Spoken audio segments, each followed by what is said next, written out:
Welcome, week 2, 7th through 8th grade. Here's your quiz. Begin your quiz by pausing the video or printing off the link I have below. Each question asks you to use one markup with a mistake found in the question itself. Next, we're going to do our sniglet. This is crash tonight. It's a noun. It's the indestructible material the black box is made of. And how come the rest of the plane isn't made of this?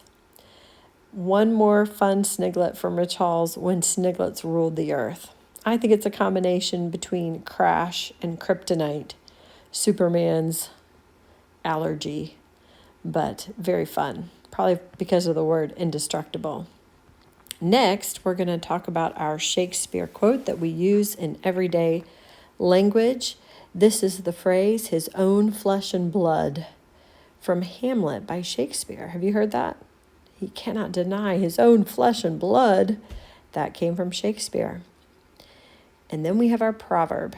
Proverbs 26, 2 through 5. Answer a fool according to his folly, lest you be like him yourself. Answer not a fool according to his folly, lest he be wise in his own eyes. This seems like a contradiction. This is about arguing. You cannot win with a fool. Be careful how you answer. Now, today we are talking about arguing. And my made-up definition is to make a statement and defend the statement with reasons. If you've had one of my classes before, then you know about my video game essay outline example. So I'm going to refer to this as a harm-benefit essay that we're going to write. Example would be video games benefit the player. Reason 1, benefits the player physically, 2, socially, and 3, mentally. A counter-argument would be that video games harm the player. They harm them physically, socially, mentally.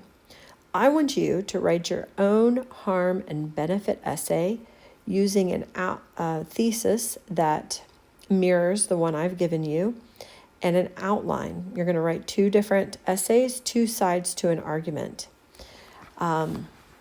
So in this case, your assignment will be to pick a topic and argue both sides. Pick one thing that you would like to respectfully present to your parents as an argument. Then write the counter argument so you are prepared to discuss. And then present both of them to your teacher.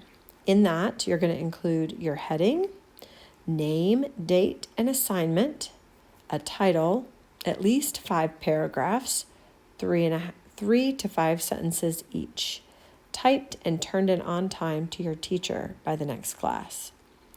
Make sure this follows the funnel format. Then you're going to try out some of these ideas I've given you at the bottom. For instance, a Carowinds membership would benefit the family, and then you'd counter with a Carowinds membership would harm the family. A pet dog would benefit our family, or a pet dog would harm our family. And you're going to do 2 sides to each of these arguments. You don't have to use these ideas. These are just ones to get you started. And I want to just remind you and emphasize to make sure it's respectful, kind and respectful. Parents, if your student completes last week's assignments on time and completely, he or she should have received a 9 out of 9 for correcting each error, and a 9 out of 9 for turning in a clean copy. So 1 point for each thing, 2 separate grades. And then for the quiz today, he or she will receive the correct number out of 10.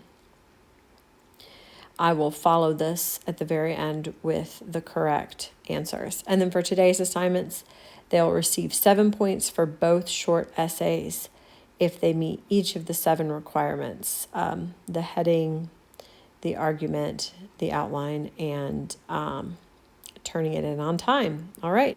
Here are the answers. I'm going to show you each one. You can just pause it and